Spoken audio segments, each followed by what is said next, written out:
Fatime El Fihri, drita e dijes që ndriçon botën. A e dini se universiteti më i vjetër në botë u themelua nga një grua e jashtëzakonshme? Le të zbulojmë së bashku historinë frymëzuese të Fatime El Fihri. Fatime El Fihri, një figurë e ndritur e shekullit I në Fez, Marok, ishte një grua e arsimuar dhe e devotshme. Pas vdekjes së babait, ajo trashëgoi një pasuri të konsiderueshme dhe vendosi ta investojë atë në dijen dhe besimin islam. Ky vendim I saj do të ndryshonte historinë. Në vitin 859, Fatime themeloi Universitetin Al-Qarajin, një qendër e dijes që vazhdon të funksionojë edhe sot.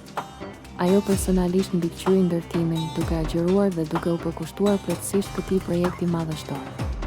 Ky universitet u bë një vatër e studimeve islame, shkencës, matematikës dhe filozofisë.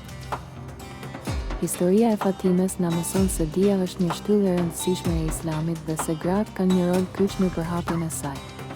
Ajo na frymëzon të ndjekim pasionet tona dhe të përdorim talentet tona për të ndërtuar një botë më të mirë.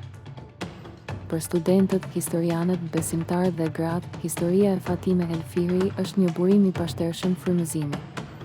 Ajo na tregon se me vizion, përkushtim dhe besim mund të arrijmë gjëra të mëdha dhe të lëmë një trashëgimi të qëndrueshme. Jeni gati të bëheni pjesë e historisë? Ndani këtë histori frymëzuese me të tjerët, ulëmtoni më thellë rreth jetës së Fatime El Fihri dhe reflektoni se si mund të kontribuoni ju në përhapjen e dijes dhe ndërtimin e një të ardhmeje më të ndritur.